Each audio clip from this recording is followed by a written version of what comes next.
आपको खासकर बुलाया 100 गज के प्लाट जो योजना है परिवारों की बीपीएल कार्ड, कच्चे मकानों की ग्रांट, बुढ़ापा, विधवा, विकलांग, बेसहारा जो पेंशन है। अगर आप ग्राउंड में जाकर देखोगे हकीकत में आपको पता चलेगा कि ये स्कीम कहाँ से और कहाँ लागू हुई है। जो विधवा हैं बेचारी, उनकी पेंशन तक नहीं बनी है, उनके कच्चे मकान हैं, उनका कोई सर्वे नहीं है। डिपो होल्डर और गाँव का सरपंच या सरकार का नेता वो मुंह देख माटी के करके सिफारिश करके अपने लोगों को करवा देते, आम जनता को अधिकार नहीं मिला। वो हमने सर्वे किया है, उनके नाम, गांव, सब कुछ, जाति, सब कुछ लिख दिया। हमारी एक जाति की कोई लड़ाई नहीं है, ना कोई धर्म की लड़ाई है। मानवता के नाते जो गरीब आदमी हैं, जिनको संविधान ने मौलिक अधिकार दिया है और सरकार जो योजना लागू कर रही है, वो प्लीज़ मेरी आपसे रिक्वेस्ट है कि आप 1 महीने में सर्वे करवा दो, ना तो अपने पशुआ न लेगा, हमने तो बैठना है दो चेक करवा लेता हूँ। हाँ। सारी ना अलग अलग डिपार्टमेंट्स की हैं, वो भी चेक कर लो। कोई बात नहीं। वो सारी ज़्यादातर योजना तो आपके अंडर में है। मेरे से सारी चली गई है, पर मैं चेक करा लेता हूँ। जिसके भी अंडर में है आप एक बार सर्वे करवा दो, आदेश दे दूंगा और उनको काम हो गया बेचारा, चेक कर लेंगे। और एक ये राज्यपाल, ये गढ़ी बोर्ड का है, डिप्टी साहब ने कहा कि एसपी साहब से मिले थे, FIR तो दर्ज होगी, लेकिन किसी का कोई कार्रवाई नहीं। पंचायत में बुला कर पिटाया गया। आप कमेटी के चेयरमैन थे, हमारे ओगड़ पीरों की समाधि अब तक नहीं बनी। पूरी गुंडागर्दी हो रही है, पूरी तानाशाही हो रही है। अब तो जी हकीकत में तो ये हो गया कि जीने का हमारा मन भी नहीं है। अब तार पार की होगी, या तो उन्हें निमटा दो या फिर या कुछ हो रहा होगा। नमस्कार, प्यारे हिंदुस्तान न्यूज चैनल में आपका हार्दिक स्वागत है। खबर रोहतक से। मिशन एकता समिति की प्रदेशाध्यक्ष कांता लड़िया ने प्रशासन को दिया 1 महीने का अल्टीमेटम। मांगों का समाधान नहीं हुआ तो 1 फरवरी को पशुओं सहित लघु शौचालय में डालेंगे डेरा। भाजपा देश को बना रही है गुलाम, आज देश लड़ रहा है आज़ादी की दूसरी लड़ाई। कांता लड़िया ने किसान आंदोलन का किया समर्थन। पंचायत चुनाव में भाजपा नेताओं के बहिष्कार का लिया निर्णय। कांता लड़िया ने प्रशासन व सरकार पर लगाया मिलीभगत का आरोप। भाईचारा खराब करने के लिए 250 साल पुरानी समाधियों को भी तोड़वाया। संविधान के साथ सरकार कर रही है छेड़छाड़। पीजीआई व नगर निगम भ्रष्टाचार के बने अड्डे, सीबीआई जांच की मांग। पुलिस प्रशासन पर भी भ्रष्टाचार के लगाए आरोप। रिश्वत लिए बिना नहीं करते कोई काम, गरीब आदमियों की नहीं होती कोई सुनवाई। किया बड़ा ऐलान, किसी पुलिस अधिकारी या कर्मी ने रिश्वत ली या गरीब लोगों को तंग किया तो थाने में घुसकर पुलिसकर्मी की वर्दी उतार कर उन्हें चुंदड़ी और चुंदड़ी बनाकर घर भेजेंगे। किसान आंदोलन में शहीद किसानों को 1 करोड़ रुपए मुआवजा देने की मांग। कांता लड़िया ने अडानी व अंबानी व बाबा रामदेव के उत्पादों का बहिष्कार करने का किया आह्वान। पूर्व मंत्री मनीष ग्रोवर पर बोला जोरदार हमला। कहा थानों में इन्होंने बिठा रखे RSS के गुर्गे, जो सभी थाना प्रभारियों से इकट्ठा कर पूर्व मंत्री तक पहुंचाते हैं मंथली। भाजपा सरकार द्वारा दलित पिछड़ा वर्ग की अनदेखी को लेकर मिशन एकता समिति ने पुरानी ITI मैदान में आक्रोश सम्मेलन का आयोजन किया। यहां पर पूरे प्रदेश में भाजपा सरकार के लिए आंदोलन चलाने व पंचायत चुनाव में भाजपा का बहिष्कार करने का निर्णय लिया। साथ ही किसान आंदोलन का भी समर्थन किया। आक्रोश सम्मेलन के बाद शहर में प्रदर्शन कर रघु शौचालय का घेराव कर ADC महेंद्र पाल को राज्यपाल व राष्ट्रपति के नाम ज्ञापन भी सौंपा। ज्ञापन में उन्होंने सरकार को चेताया, अगर 1 महीने में उनकी मांगों का समाधान नहीं हुआ तो 1 फरवरी को पशुओं के साथ लघु शौचालय पर डेरा डाल दिया जाएगा। आक्रोश प्रदर्शन के दौरान लघु शौचालय के बाहर स्कूल रोड और सिविल रोड पर अशोक का चौक, सोनीपत स्टैंड व अम्बेडकर चौक तक रास्ता पूरी तरह जाम रहा। करीब 2 घंटे चले इस प्रदर्शन के दौरान यातायात पूरी तरह प्रभावित रहा। यहाँ तक कि एम्बुलेंस भी काफी देर तक जाम में फंसी रही। राहगीरों को भी काफी दिक्कतों का सामना करना पड़ा। यातायात पुलिस को जाम खुलवाने के लिए काफी मशक्कत करनी पड़ी। समिति की प्रदेशाध्यक्ष कांता लड़िया ने सरकार को चंबक कर निशाना साधा और कहा, आज देश में ऐसे हालात पैदा हो गए हैं, देश आज़ादी की दूसरी लड़ाई लड़ रहा है। उन्होंने कहा भाजपा कुछ पूंजीपतियों को फायदा पहुंचाने के लिए देश को दोबारा गुलाम बना रही है। 3 कृषि कानून पूरी तरह से जन विरोधी है और पिछले 1 माह से ज़्यादा समय से इस ठंड के मौसम में किसान सड़कों पर खुले आसमान के नीचे रहने को मजबूर है। किसान आंदोलन के चलते करीब 55 किसानों की मौत हो चुकी है, लेकिन सरकार के कानून पर जो तक नहीं रेंग रही। उन्होंने किसान आंदोलन समर्थन करते हुए तुरंत कृषि कानून को रद्द करने, आंदोलन के दौरान शहीद हुए किसानों के परिवारों को 1 करोड़ रुपए मुआवजा देने की मांग की। उन्होंने आरोप लगाया भाजपा झूठ बोलकर सत्ता में आई और 6 साल बीत जाने के बाद भी एक भी चुनावी वादा पूरा नहीं किया। आज गरीब आदमी की कहीं कोई सुनवाई नहीं हो रही, वह दर ठोकर खाने को मजबूर है। प्रदेश में कानून व्यवस्था की कोई चीज नहीं रह गई है। उन्होंने पुलिस प्रशासन पर भी भ्रष्टाचार के आरोप लगाए। रिश्वत लिए बिना पुलिसकर्मी कोई काम नहीं करते। गरीब आदमी की कोई सुनवाई नहीं होती। थाने में शिकायत लेकर जाने वाले लोगों को गाली देकर बात करते हैं पुलिसकर्मी। उन्होंने मंच से ऐलान किया, अगर भविष्य में किसी पुलिस अधिकारी या कर्मी ने रिश्वत ली अथवा गरीब लोगों को तंग किया तो वह थाने में घुसकर पुलिसकर्मी की वर्दी उतार कर वहीं नंगा करेंगे और सिर्फ यही नहीं, उन्हें चुंदड़ी पहनाकर उनके घर भेजेंगे। कांता लड़िया ने पीजीआई, नगर निगम, पुलिस प्रशासन पर भी भ्रष्टाचार के आरोप लगाए और पीजीआई व नगर निगम में हुए घोटालों की सीबीआई जांच की मांग की। मिशन एकता समिति की प्रदेशाध्यक्ष ने अंबानी, अडानी व बाबा रामदेव के उत्पादों का बहिष्कार करने का भी ऐलान किया। उन्होंने पंचायत चुनाव में भाजपा नेताओं के बहिष्कार की भी घोषणा की। उन्होंने कहा, भाजपा चंद पूंजीपतियों को फायदा पहुंचाने के लिए हर वर्ग का शोषण कर रही है। पूर्व मंत्री मनीष ग्रोवर पर जोरदार हमला बोलते हुए कांता लड़िया ने कहा, सभी थानों में इन्होंने आरएसएस के गुर्गे बिठा रखे हैं, जो सभी थाना प्रभारियों से मंथली इकट्ठा कर पूर्व मंत्री तक पहुंचाते हैं। उन्होंने कहा कि भाजपा व आरएसएस मिलकर देश व प्रदेश में हिंसा करवाने का काम कर रही है, जिसके चलते अस्तरबोर स्थित बाबा मस्तनाथ मठ में करीब 250 साल पुरानी साधु संतों की समाधियों को तोड़ा गया, लेकिन अभी तक दोषियों के खिलाफ कोई कार्रवाई नहीं की गई। इसी तरह गढ़ीभौर में दक्ष प्रजापति कम्युनिटी सेंटर के नाम को लेकर भी भाजपा नेताओं ने गांव में भाईचारे को खराब करने का काम किया है। रोहतक से वैशाली सैनी की रिपोर्ट। और एक डीसी साहब, सरकार 2 है यहाँ और दोनों को आज हम अपनी बात रखने के लिए आए हैं। एक लेटर लिख के दिया है पहले, उसकी कॉपी भी मेरे पास है और जो हमारी डिमांड है वो आज हम सारा रिकॉर्ड जो है ये फाइल बना कर लेकर आए हैं। ये जो रिकॉर्ड है हमारे पास, ये हम आज लेकर आए हैं प्रशासन के लिए, खासकर रोहतक डीसी साहब के लिए हम लेकर आए हैं। इसमें हमने जो सर्वे किया, जो काम किया, महामहिम हमारे भारत के राष्ट्रपति जी के नाम एक ज्ञापन है, महामहिम हरियाणा के राज्यपाल जी के नाम एक ज्ञापन है और हमारे माननीय उपायुक्त महोदय जिला रोहतक के नाम एक विशेष ज्ञापन है।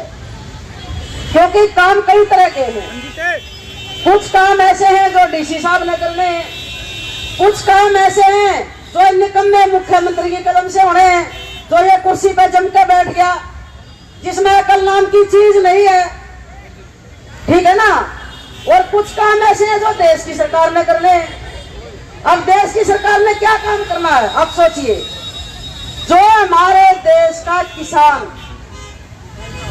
और आप लोग जो खेतों में काम करते हो, आप भी किसान हो। मजदूर और किसान का तो हमेशा भाईचारा रहा है। किसान के बगैर मजदूर की गति नहीं और मजदूर के बगैर किसान की गति नहीं। हमारा तो भाई रिश्ता नाता है। तो सबसे पहले तो भारत की सरकार को हम कह रहे हैं कि भी जो हमारे भाई, हमारे बुजुर्ग, जो हमारे परिवार जो 1.25 महीने से दिल्ली बॉर्डरों पर बैठे हुए हैं, क्या आप लोगों को शर्म नहीं आती सरकार को? अरे अन्न तो तुम भी खाते हो, तुम्हारे बाप दादाओं ने कभी खेती करी है क्या? जो नेता बने बैठे हैं, किसान ही उगाता है ना। आज वो किसान शहीद हो रहा है अपने हकों के लिए। आज किसान ठंड में मर रहा है, घरों को छोड़कर दिल्ली पे बैठे। क्या कारण है? क्योंकि ये तानाशाही सरकार किसानों को गुलाम करने के लिए षड्यंत्र के तहत अपने आकाओं को सब कुछ अधिकार दे रही है, अडानी और अंबानी को। तो हमने देश की सरकार से मांग की है कि भी किसानों के खिलाफ जो 3 अध्यादेश है वो रद्द करो। और जो हमारे किसान शहीद हुए आंदोलन में उनको 1 करोड़ रुपया दो, शहीद का दर्जा दो सरकार दे, ये हमारी मांग है। और जनता से हम क्या मांग कर रहे हैं? भाई रिलायंस और अदानी के जितने भी प्रोडक्ट हैं इनकी खरीदारी बंद कर दो, इनके टेलीफोन की सिम तोड़ दो, जियो की तो खासकर, इनकी रीढ़ की हड्डी वैसे टूट जाएगी। जो हमारे पर जुल्म करे हम उसकी चीज क्यों खरीदे बताओ, किस लिए? एक वो काना बाबा, उसकी भी बंद कर दो सारी चीज। जो काना बाबा है पता है ना कौन है? वो कौन है? काना बाबा कौन है? काना बाबा के सारी चीज खरीदनी बंद कर दो। वो हरामखोर है, वो हरामदेव है, वो आरएसएस का गुंडा है, वो सलवार कमीज पहन कर औरतों को बदनाम करने वाला आदमी है। ये देश के गद्दार हैं, ये भगवा भेष में साधु नहीं है, ये सन्यासी नहीं है, ये देश के गद्दार और साधु है, साधु नहीं है। ये ऐसे लोगों का बहिष्कार। आज ये देश दूसरी आजादी की लड़ाई लड़ रहा है। किसान बॉर्डर पर बैठे हैं और हम लोग यहाँ जिला प्रशासन के बाहर बैठे हैं।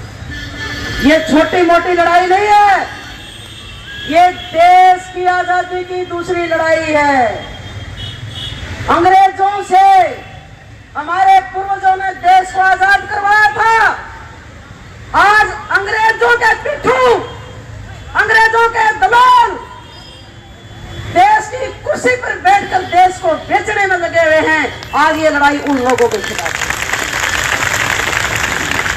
इसलिए हम सब जो यहाँ भी हैं और मीडिया के माध्यम से जो लोग मेरी आवाज अपने घरों में बैठकर सुन रहे हैं और कल अखबारों में भी पढ़ेंगे, उन सब से मेरी अपील है कि समय रहते जाग जाओ, वरना देश गुलाम होने में देर नहीं लगेगी। बीजेपी ने देश को गुलाम कर दिया। ये मेरी माताएं बहनें, मैं आपका धन्यवाद करती हूं कि आप इतनी संख्या में योद्धा बनकर यहां पर आए हैं। जिन लोगों ने देश को आजाद कराया था, जिन लोगों ने फांसी के फंदे चूमे थे, उनको भी आप जैसी मां ने पैदा किया है, वो भी आप जैसी मां थी। मैं धन्यवाद करती हूं आपका कि आप किसानों के समर्थन में भी यहां बैठी हैं। तो सबसे पहले हमने क्या कि हम किसानों के आंदोलन का पुरजोर समर्थन करते हैं और भारतीय जनता पार्टी आरएसएस का विरोध करते हैं। नंबर 2, इस रोहतक जिले में एक आरएसएस का गुंडा भगवाधारी बाबा जो अलवर से चुनाव जीत के रोहतक पे कब्जा करके बैठा हमारी संपत्ति पे, उस बाबा के खिलाफ हमने मोर्चा खोला है। क्यों खोला मोर्चा? क्योंकि ये प्रशासन बिक चुका है उस बाबा के आगे, सरकार के आगे। ये प्रशासन बिकाऊ है, ये प्रशासन भाजपा का दलाल है जो हमारी बात नहीं सुन रहा है। और दलालों को क्या सबक सिखाना चाहिए वो आज हम प्रशासन को बताने आए। हमारे पूर्वज साधु 250 साल पुरानी हमारे गुरुओं की समाधियां इस आरएसएस के गुंडे ने तोड़वा दी और प्रशासन मौन है। क्यों भाई? गुंगे का गुड़ खा के बैठे हो क्या? तुम्हारे बाप की कुर्सी है क्या? बताओ। ये कुर्सी संविधान की है। जब तुम कुर्सियों पर बैठे हो और शपथ लेते हो तो संविधान की शपथ लेते हो, और गले में था तुम्हें, तुम कुर्सियों पर बैठकर उसी संविधान की हत्या करते हो। आज हम आपके विरोध में आए हैं। हमारी निजी दुश्मनी किसी अफसर से नहीं है, हमारी धन दौलत की लड़ाई किसी अफसर से नहीं है, हमें किसी से कोई निजी स्वार्थ नहीं है, कोई निजी कांटा लड़िया का कोई काम नहीं है प्रशासन से। लेकिन कानून के दायरे में जो कानूनी कार्रवाई होनी चाहिए अगर आप नहीं करेंगे तो 100 बार आपसे दुश्मनी होगी और कठिन दुश्मनी होगी और दुश्मनी को निभाएंगे।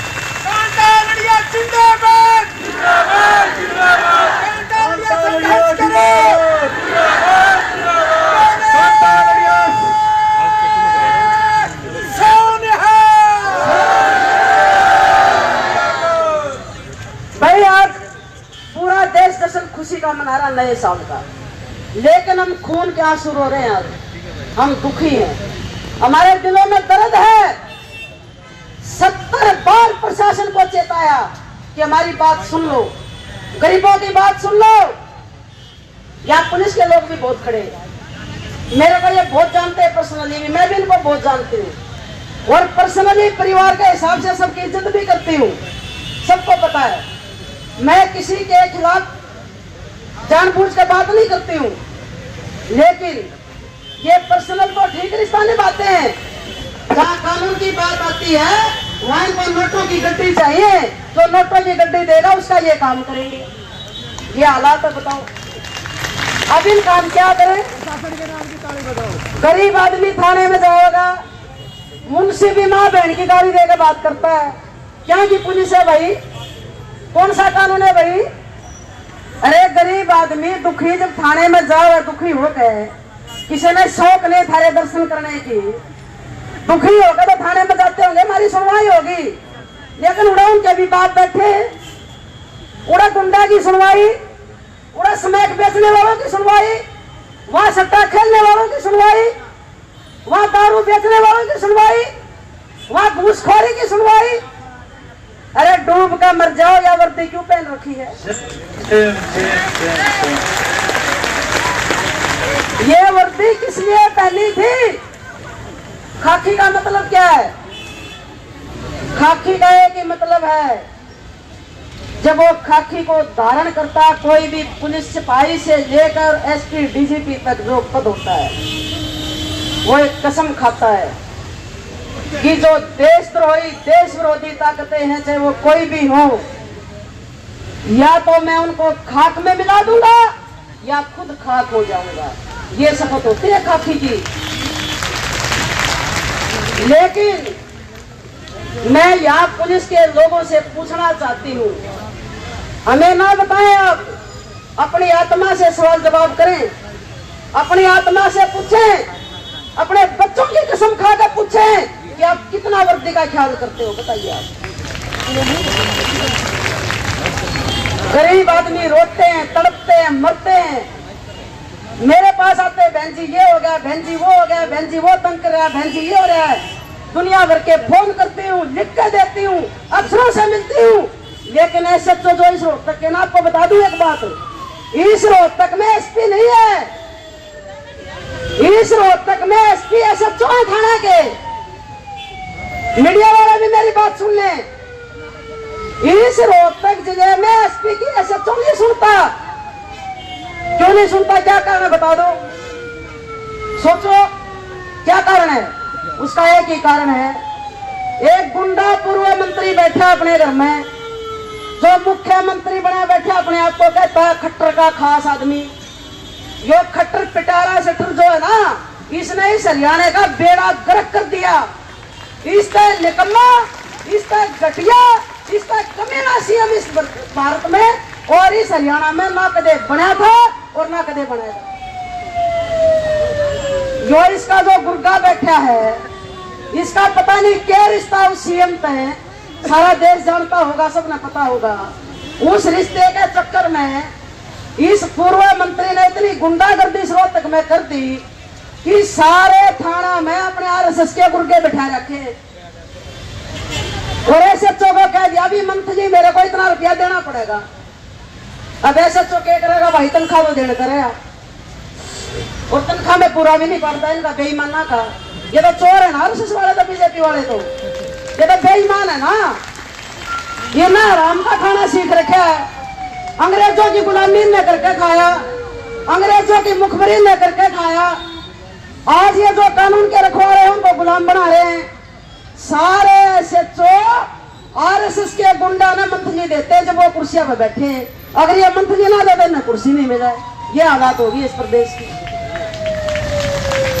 तो भाई हमारी ड्यूटी क्या है कि जो कानून के रक्षक हैं, जब उनको भी गुलाम बना दिया तो उनको आजादी दिलाना भी हमारा काम है। उनको भी आजाद हम कराएंगे। और आरएसएस को भी चेतावनी दे रहे हैं और इस गुंडे मंत्री को भी चेतावनी दे रही हूं मैं, भाई तेरे में दम होता तो कर ले, तेरे पे जो है। आज के बाद गरीब आदमी की जायज बात अगर ऐसे ने नहीं सुनी तो भाई कति जीण की तमन्ना नहीं है। थाने में घुस के थारी वर्दी ने तो उतार दूंगी, फाड़ूंगी नहीं क्योंकि वो कानून की है, लेकिन थारे शरीर पर चमड़ी छोड़ दूंगी नहीं, ये मेरा चैलेंज है।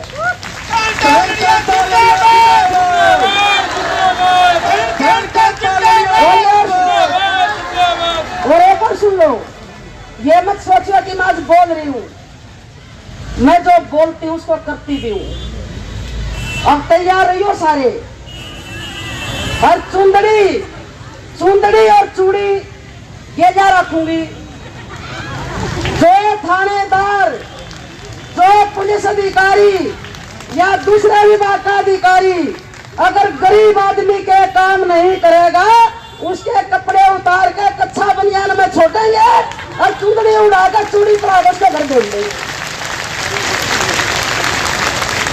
ये नए साल पे कसम खा रहे हैं, ये नया साल मना रहे हैं इन वायदों के साथ कि या तो सुधर जाओ, नहीं तो हमारी मजबूरी है, थारा इलाज बढ़िया तरिया कराएंगे।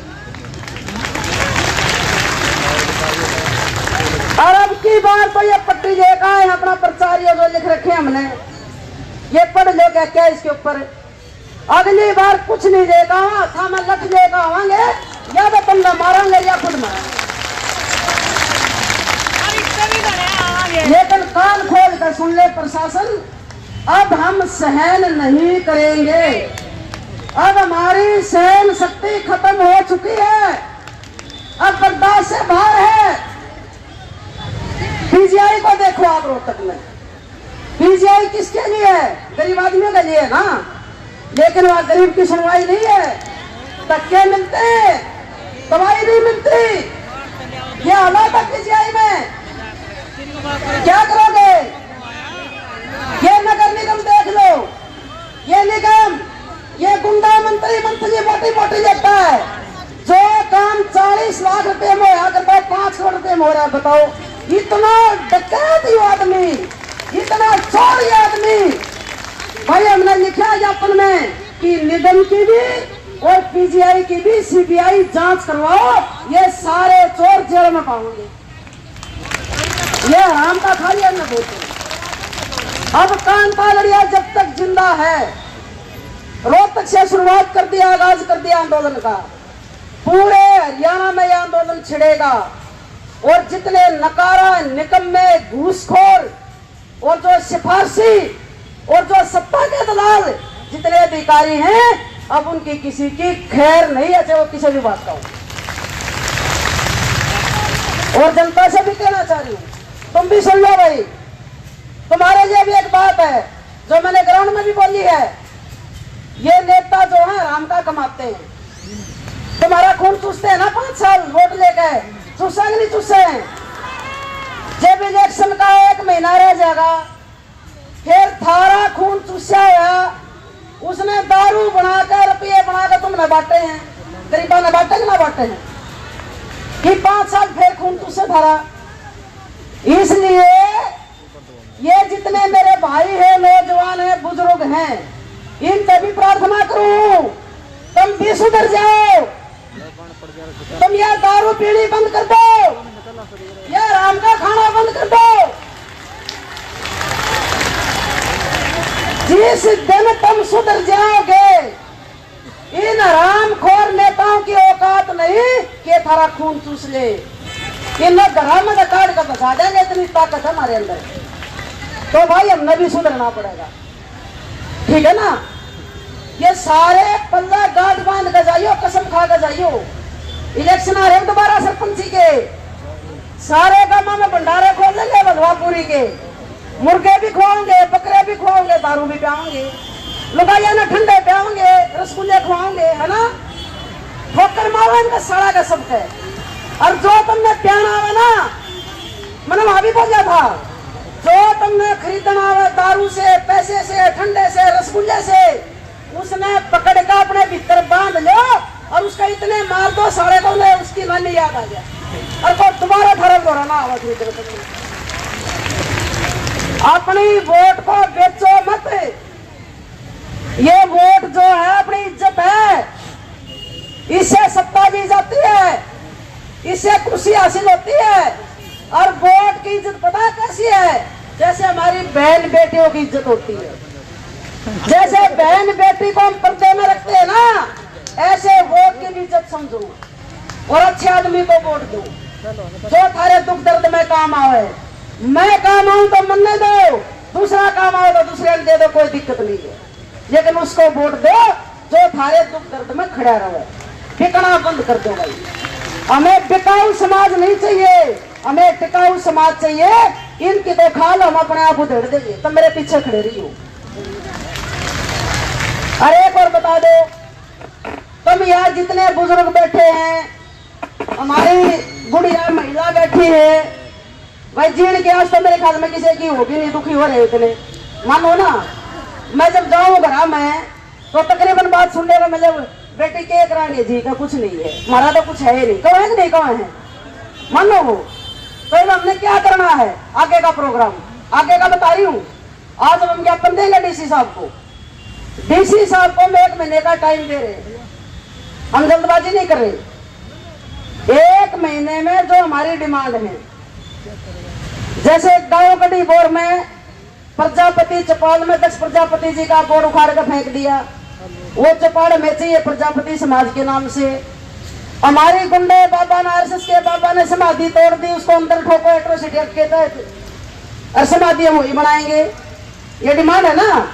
और गांव में सबको 100 गज के प्लाट, सब गरीबों के बीपीएल कार्ड, सब बेसहारा विधवा और बूढ़े जो बुजुर्ग हैं उनकी पेंशन, जिनके कच्चे मकान उनकी ग्रांट, बिजली पानी, सुलभ शौचालय, जितनी भी मूलभूत सुविधाएं हैं जो संविधान में मौलिक अधिकार के तहत आती हैं, 1 महीने अगर नहीं करवाएंगे बाकी के भी सुन लो। अगर हमारे काम ना हो आगे की सुन लियो, और अगर सहमत हो तो हाथ खड़े होकर मैंने बता दियो, ठीक है। आगे हमने क्या करना है, तुम जितने बैठे 1 महीने तक अगर हमारा काम नहीं हुआ, मन्ना तो बताओगे तुम, ठीक है ना। हम क्या करेंगे फिर?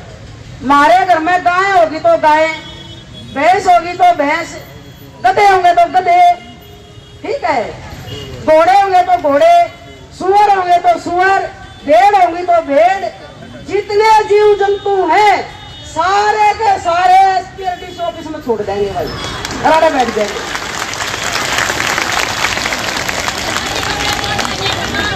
क्या हो सही बताइए? 1 महीने बाद 1 जनवरी, आज 1 फरवरी को हमने क्या करना है, सारे पशु लेके और सारे डीसी ऑफिस में घुसेड़ देंगे। और डीसी के गेट का ताला लगा देंगे भाई। सहमत हो? दोबारा से बता दो। अब ये युद्ध है, युद्ध है, युद्ध, ये लड़ाई है। युद्ध जो है ईमानदारी से लड़ा जाता है और जीता जाता है, और हम जीतेंगे, जीतेंगे, हर हाल में जीतेंगे।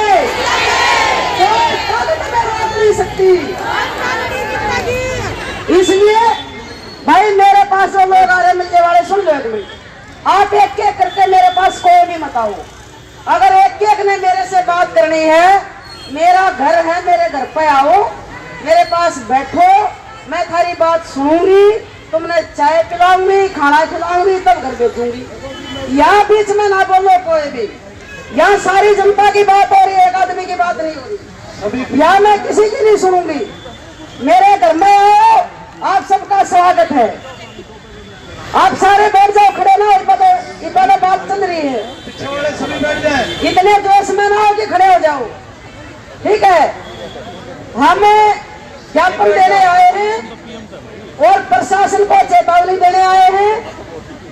और भाई मैंने प्रशासन को बोला कि यहाँ सारे पशु भी छोड़ेंगे, हम भी आएंगे बालका समेत, खाद खटोली सबके मेले गाड़े बैठेंगे हम, जैसे किसान बैठे दिल्ली बॉर्डर पर, ठीक है। सारे खाद लेकर आड़े बैठेंगे, फोल्डिंग ले लेकर मैं अरे सोऊंगे, अरे खाऊंगे, अरे रहूंगे, समझ गए। और किस तरह न लेने पड़ेंगे, ये भी इनकी ड्यूटी है। खाना भी न देना पड़ेगा, ये भी इनकी ड्यूटी है, ठीक है। अब आगे की ओर बाबा बालकनाथ ने जो हमारे गुरुओं की समाधि तोड़ी, वो हम वहाँ बनाएंगे और प्रशासन बाबा को एट्रोसिटी के जेल में भेजे। अगर प्रशासन कार्रवाई नहीं करेगा तो इससे 10 गुना भीड़ इकट्ठी हो गए और डेरे के ऊपर कब्जा करेंगे, खुली चेतावनी दे रही। फिर तो अपने काम से काम करना है। आज ये लोग रोहतक जिले के हैं, यहाँ रोहतक जिले से बाहर का कोई नहीं है, तो बता दो भाई, सारे रोहतक के हो। और जब हम डेरे पर कब्जा करेंगे ना, अपने डेरे पर जो हमारा है, इस राजस्थानी में भगाएंगे, उस दिन पूरे हरियाणा की जनता रोहतक कूच करेगी, जिसमें ताकत और वोट लियो। अपने गुरुओं का, अपने पूर्वजों का अपमान सहन नहीं करेंगे, तो दिक्कत पाओ। प्रजापति समाज की जुबान भी वही बनेगी और समाधि भी वही बनेगी। आज हम कसम खा के जा रहे हैं। अब ये तय करना सरकार को और प्रशासन को, राजी खुशी बनाए या खून खराबा करके बनाए, ये इनके हाथ में, ये फैसला ये करें। तो मैंने आप लोगों से जो बातें की, आप लोगों के हमने सर्वे किए थे, आपके घर घर हमारे पूरी टीम गई थी। ये मोनू तपस्या प्लांट आपने सुना होगा, ये मोनू भाई है, ये हमारा भाई राजपाल है गढ़ी बोर से।